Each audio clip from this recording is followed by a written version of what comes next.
O my Lord the Almighty,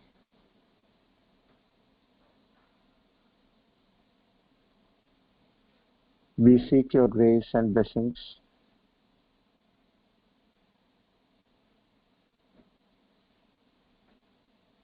to understand this divine knowledge. We thank you for having selected us for seeking this knowledge. Our gratitude and sastang pranams to the entire Guru Parampara for having made this knowledge available to us. Om Tat Sat.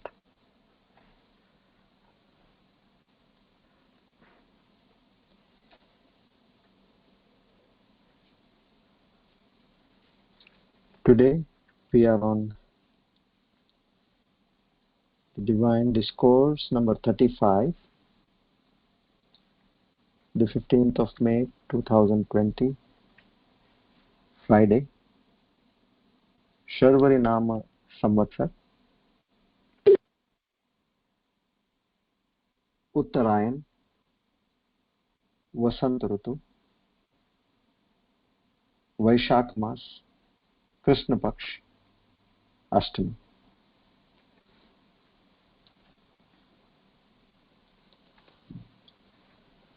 So now we have had a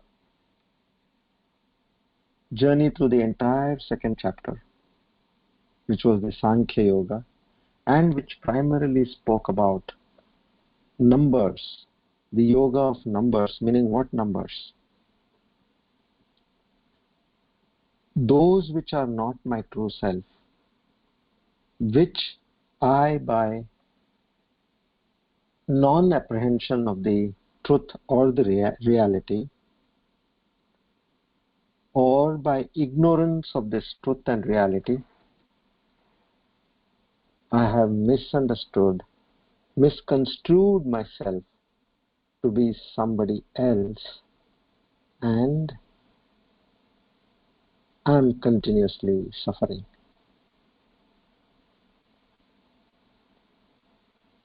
So what was done over there? What was not your true self was understood, and that had to be discarded. And you embrace your true self. Know that true self, what you are supposed to be in the true sense. What is the quantum jump? Imagine from a finite to an infinite. That is the jump you are having. Can there be any comparison in terms of the step you are taking by having understood this? From darkness, you are into complete light.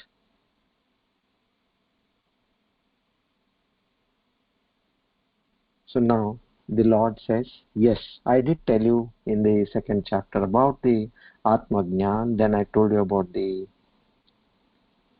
Buddhi Yoga also.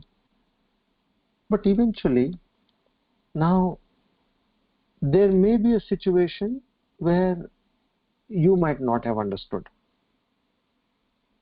What is the reason?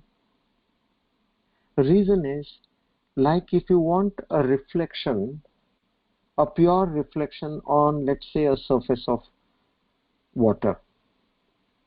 What we need is, we need to ensure that the water is clean firstly, and then the water is stable secondly.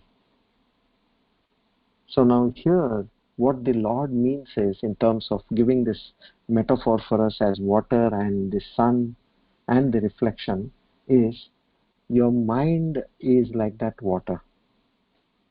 The sun is that pure consciousness, the Atman, the truth, what I am trying to impart to you. And that reflection is your understanding.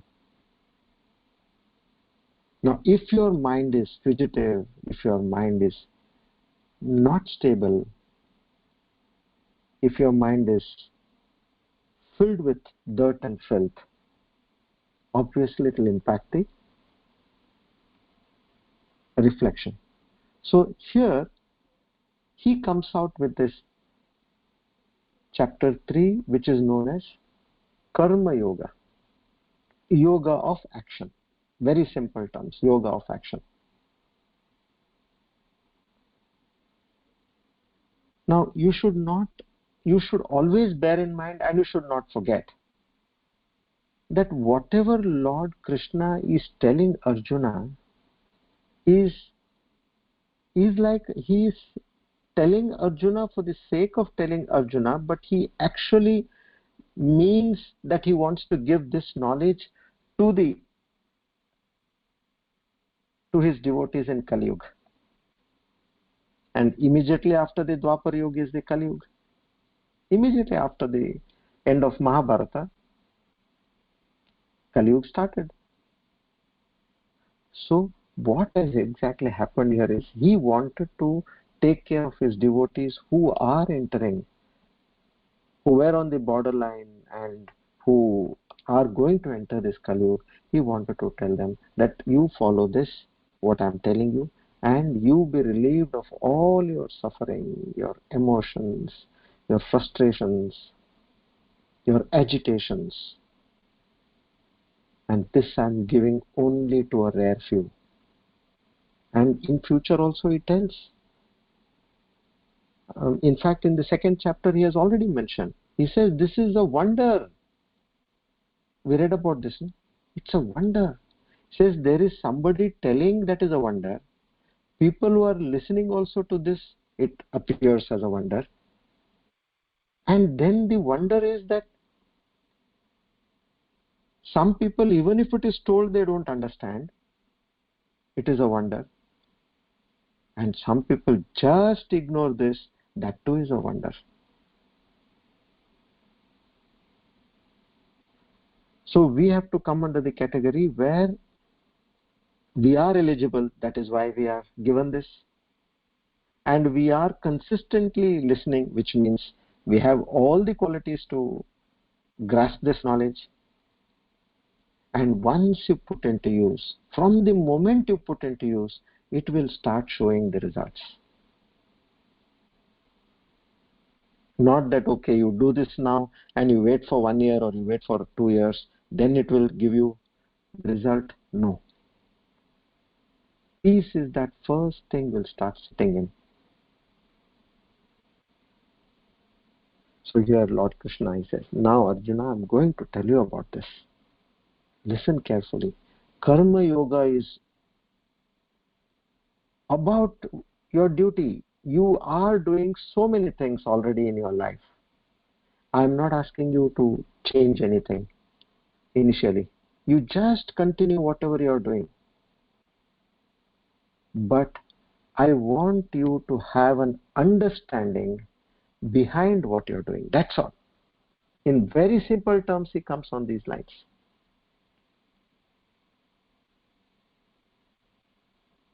Karma or action is that which we do maximum in our lives. You compare and see whatever you're doing, the major portion is karma. So how to divinize that karma? How to make this karma into a worship? Which he spoke about in the second verse. He did say this. But he says, I want to still tell you elaborately. There is much more to say, and I am going to address this in particular and with preciseness. So the meaning of karma is in the intention. The intention behind every action, that is what matters.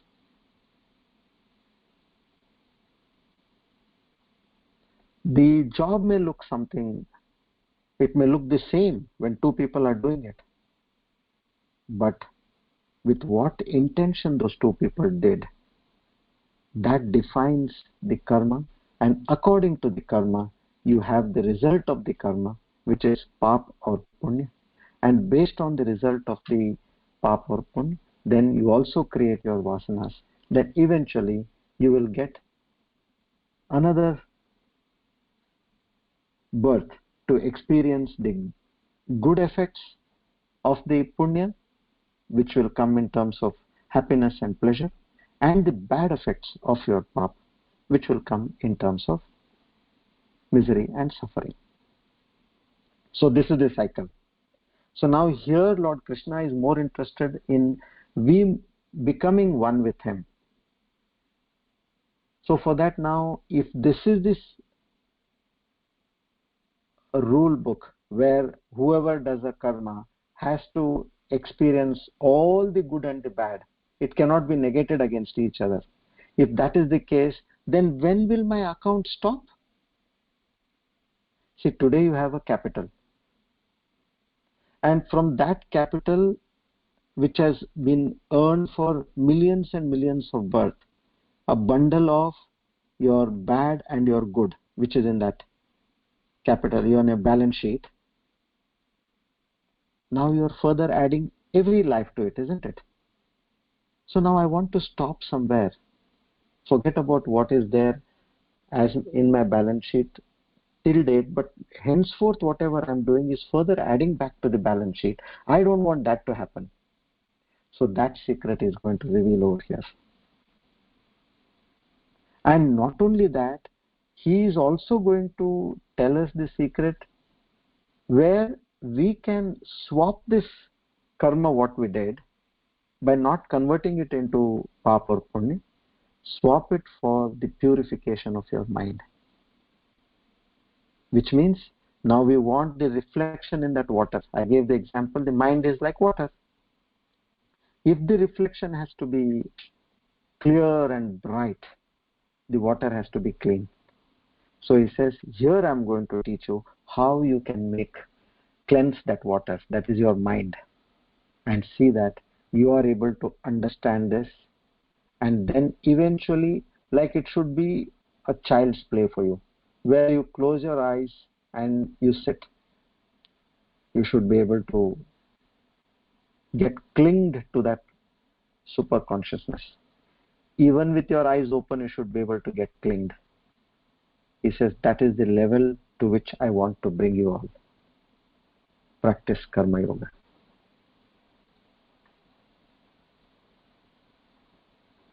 Karma Yoga has a threefold result. It may appear that we did an action and there is a result. Like as you kicked a ball, the ball went to a distance and it stopped. Like you scolded somebody, they either got angry or they got miserable. Let's take one example. You are traveling. What are the three effects of a karma in the normal course?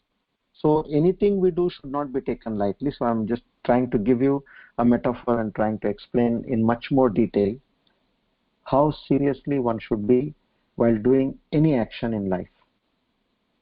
You're traveling, and on the highway, you see as you're moving, let's say you're there, you're in your car, your wife is there with you, and your father is sitting behind, and your kids are there. Now, as you're going, you see that there is a car which is parked on the side of the road, and there's something happening over there. You're at a distance, and you're moving quite fast. It looks like a breakdown. Now, you are thinking, what should I do? And like in a dilemma, whether I should stop or I should just keep going, you're thinking. In the meantime, your father tells you, dear son, why don't you stop? I think there's a breakdown there. Let's just check and inquire if we could help him. So you apply brakes, you come to the side, you stop your car, and then you go there, you talk to the person, and now he's with his family. His son is to catch a train to go to the city. Interviews are there tomorrow for his engineering admission. There is a final day, final list. So they are running out of time. So you see that they have a flat tire. And what you did, you assisted him in terms of he didn't have a he didn't have the right equipment. So you gave him whatever equipment was needed. You had luckily in your car. Then you also physically helped him to remove the tire, put a new tire, and pack up things. And you saw that they left on time. And eventually you got to know that they reached the station on time. The boy boarded the train, and next day he appeared, he got admission, and everything went on well. Now this is the Bahya. Bahya means the external effect. What you saw was just by your help. They didn't even have equipment also. So they wouldn't have reached on time, and boy's future was bleak. But because of your intervention, the impact was that he got admission and the family is happy. Now, this is not the only result. Normally we see only this as a result when we help somebody. Now, internally what happens is that there is a sanskar which developed in your mind. Think about it. What is that sanskar? First thing is, these are all subtle impressions. Huh? Your father told you, stop, let's help them, let's see what's happening. So, an aspect of obedience set within you. Right? And then, as you were helping him, an aspect of helping nature also started developing within you. That compassion. And when you were doing this, your children who were watching all this, it has an impact on their minds also. Because they know that that family is not known to us. They're strangers to us. This is how these sanskars, they get into your karana sharira, and as I told you, post the death of the body, this karana sharira, eventually, as it moves to another body, it carries all these good sanskars. This is the second effect, which is internally, antarika. The third effect it makes is, it is known as karmashaya. Now what does this mean? Karmashaya means it has a cosmic effect. Now you have displayed an event of kindness, which is registered in the cosmic energy by vibrations. As the Newton third law says, action and reaction are equal and opposite. What happens is, when a right time comes, what you have sent in as positive signals, vibrations into the cosmos, when you are in trouble, in the same way, somebody comes and helps you. And that is what is known as adrushta. Adrushta means which is not seen. Where did it come from? We had not seen it. It just came. As we say in our local parlance, we say, "Iska to adrusht bahut badhiya hai." Or you yourself say, "My adrusht is really, it guarded me, it safeguarded me." This is how all these, one action has a threefold effect in life. External, internal, and karmashaya, which is a cosmic impact. So here, when this is the case of an action, so which means how careful one has to be in terms of doing action, that is what we need to understand over here. It's not that you just do anything just like that and eventually move forward. Like you say something to somebody, you think something about somebody, and you behave in whatever, manasa, vacha, karmana. Manasa mentally, vacha by words, and karmana by action. So all these three have to also be balanced when you are constantly performing karmas. Future in the chapter it will be explained. Even your thought is an action. Don't think that I have not done anything. I've just thought bad about somebody. I scolded him. I developed a revengeful attitude against a person. I was jealous about a person. All these are negative actions or negative karma. So this is a very deep chapter. Since we are into action most of the time, most appropriate for us, and the best cleansing formula which one can learn in life. How to divinize. Everybody does action, but how can you make it worth something great?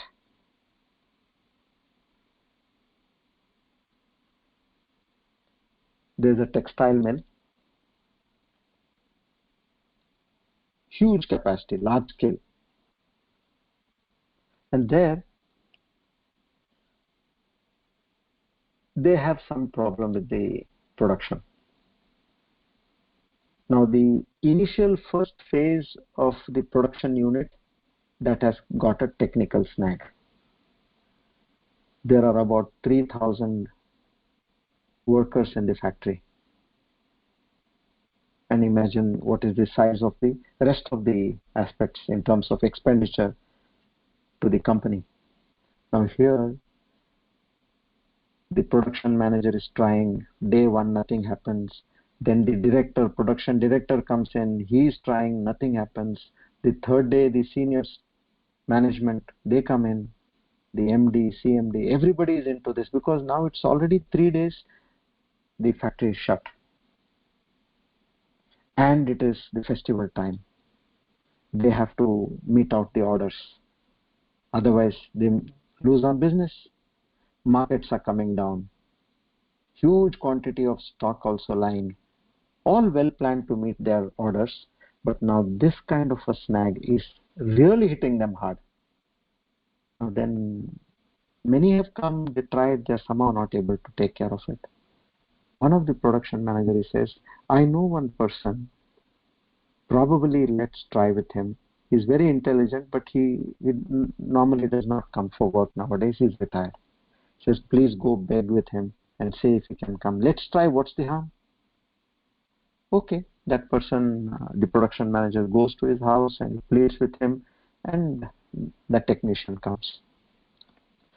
Now for an hour or so, he goes around the entire plant and he understands what all have done, whoever visited, and in what manner they diagnosed, and what was the report. He understood all this. And then he took a spanner and he tapped on a particular machine. On one corner in a place, he knew where it was, he tapped on it. The moment he tapped over there, the whole machine started functioning. Now this is the initial machine, Once this starts, then it goes to the end process of getting the fabric, printing, all that happens. And wow, everybody was zapped. And then they go inside and, well, you have to pay the person. So the technician says, I'll take 2 lakhs. The owner is more than happy. He says, pay him with all gratefulness. Money is paid. Now this manager, production manager who saw this,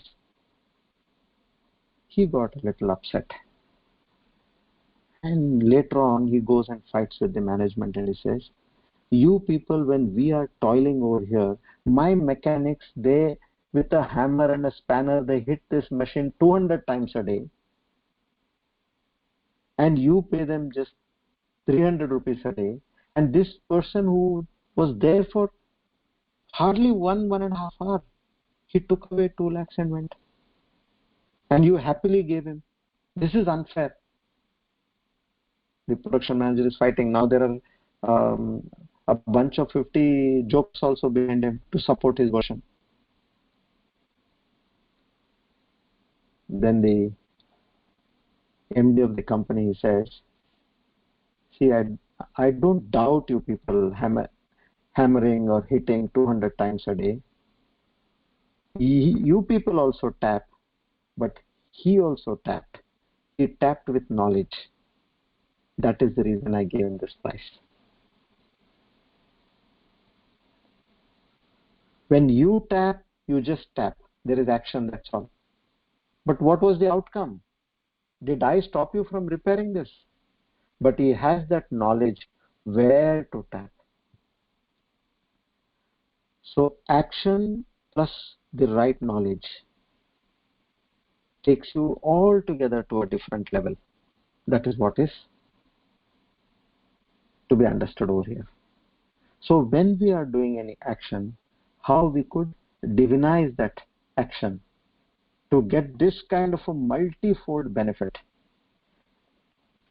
which not only brings prosperity in life, but also it gives you peace from the time you're doing. And what all needs to be done, how it needs to be done, all that will be explained in this entire chapter.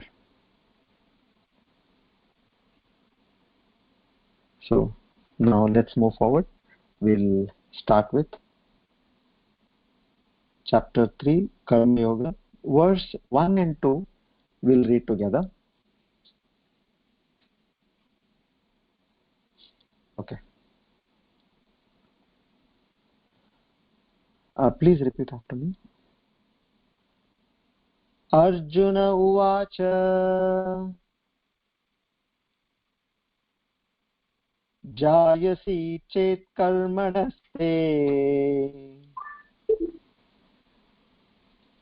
Mata Buddhir Janardhana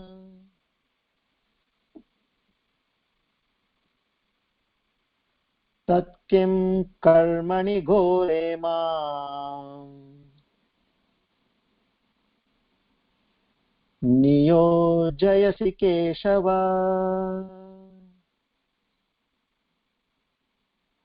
Vyamishreneva Vakyena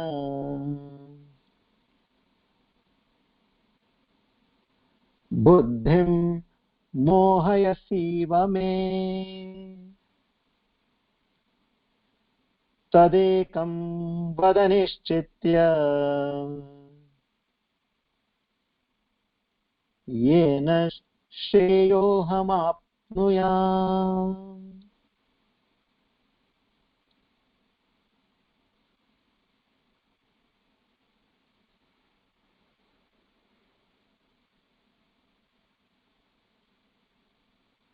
Now this is a very funny situation. Now what Arjuna is saying is, hey Krishna, O Janardana. In the same verse, in the first verse, if you see, in the first sentence he says Janardana, and then in the second sentence of the first verse he says Keshava. So when we want some favor from somebody, how we use the name again and again in that one sentence. So one should understand that he wants a favor from the Lord over here now. He's saying, O Janardana, all this while you said that the knowledge is superior to action, Jnana Yoga is superior to Karma Yoga. Then again, why are you asking me to get into this terrible war?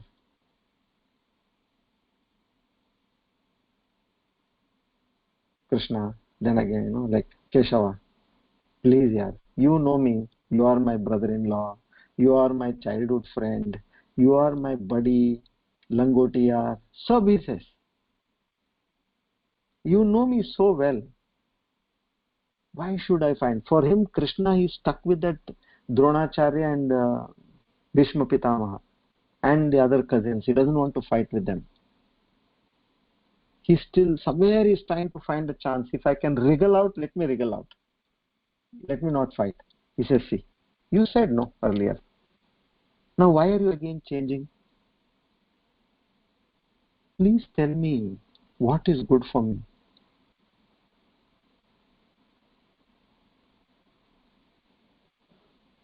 I think you all must be knowing Laurel and Hardy. Once during war times, it so happened that there were a lot of deaths when war was going on, Second World War. And huge recruitments are happening by the government. So wherever they went, they picked up everybody. It was by compulsion all men had to join the war. So at one point they take Laurel and Hardy, both of them. They says, come. Now both are like, one is skinny and the other one is plumpy. But they said, okay, we will train them, whatever it is, but we need people, we need hands to carry guns. Let's take. Okay, they take them. Entry is done in the campus, training campus, and both of them are given a timetable in the morning. Everybody is up and ready. And the first thing is the drill, march past. So there, the captain is there and he's there to give commands. He says, now you all form a line, stand one behind each other with so much gap. Then he says, march, left, right, left, right, left, right, left, right. Turn right. Okay. Right. Then again, left, right, left, right, left, right. Turn left. Left, right, left, right. Then again he says, turn right. Now it's going on well. Everybody is marching. It's about 300 people in one group. These people who are in the middle suddenly stop. Then like when somebody in the middle suddenly stops, then everybody falls one above the other. Then the captain comes running and said, hey fools, what happened to you two? They say, Captain, first you decide for yourself whether you want to go to right or you want to go to left. Why are you getting confused and confusing us also? First you say take left, then you say take right. You decide first what you want to do. Just on the lighter note over here. So here Arjuna is trying to tell Krishna, please don't confuse me. I'm as it is confused. You take a decision on my behalf. I surrender to you. And from the next shloka onwards, Lord Krishna takes over and then he says, for this reason, I suggest you to do this. Okay? Now that's going to be how the Karma Yoga is going to unfold and what all lessons we can understand from this Karma Yoga to be practiced by us in our lives. That we'll study tomorrow.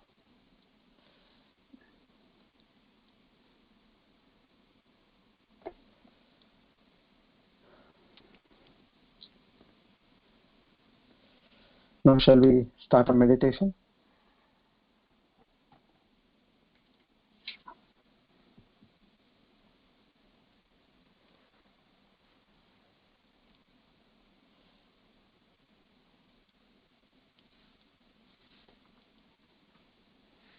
Please be comfortable wherever you are.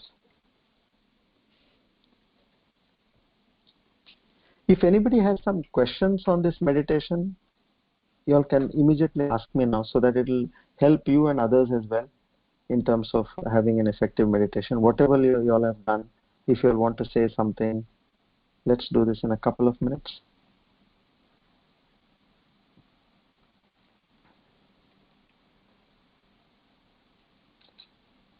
I'll just start the Q&A.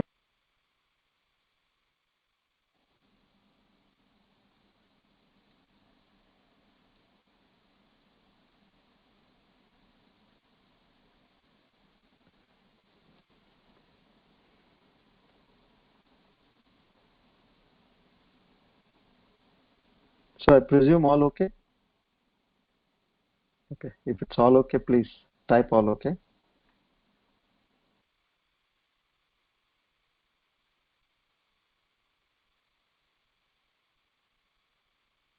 Okay. Varsha, you're saying do we have to do only Panchakosha? See, Panchakosha is one of the most effective and deepest meditations, because the end result, what we can get out of this, is what we really want. And in my personal experience, this is good. And we need to otherwise do other meditations. Here I don't want to do meditations for basically calming your mind, which in any which case the side effect of this is happening. So we want to do a meditation where in that subconscious mode you are able to absorb things strongly in your mind. This is like cleansing that water, what I told you, where you have to really observe what is told. And the wrong notions what we have developed is not over a period of 3 months or 6 months or a year or 10. It is from lives, not thousands, millions of lives. So as we are doing this, you will see that things start getting more and more clearer. That is the purpose of doing this Panchakosha meditation. And understand one thing, that you are not the mind. You are the observer of the mind. That is one of the basic aspects we need to understand. Okay, quickly, since we have some students who have come new, I'll tell a small story. There was a businessman in Delhi. I have mentioned to you all earlier. This will help in creating that gap in your mind, which will immediately, any problem you confront, you should be able to do this exercise what we are talking, and you will see there is a great amount of peace which sets in. So this businessman, he is deep in trouble. Business not going well, expenses mounting, money is scarce, no fresh lenders are coming in, all commitments are failing. So perplexed, so disturbed. So one of his friends says, why don't you go and meet a Swamiji who is in the Himalayas? I know him very well. He's a very powerful Swamiji. Probably he'll guide you in this situation. Go and take his blessings and some advice. So okay. No sooner he got to know, he says, I won't wait till the next hour. I'm going right away. So takes his car, his driver, and he starts driving towards the Himalayas. Now there, on meeting the Guruji, he offers his pranam, Swamiji, and he says, Swamiji, what to tell you about my situation? This is, my current condition is extremely bad. I'm so sad, I can't tell you. Many a times I feel like committing suicide. Now, the Swamiji asks him, you said you are sad. Yes. How do you know you are sad? Yes, Swamiji, I can see. My mind is sad. That's why I've come to you, because I want to get rid of that. That is killing me. Then he says, look, if you can see your mind and that your mind is sad, which means you are the seer and the mind is the seeing. So the mind is different from you. You are the witness and the mind is the seen, what you are witnessing. So he understood, a very clever businessman, so he understood this.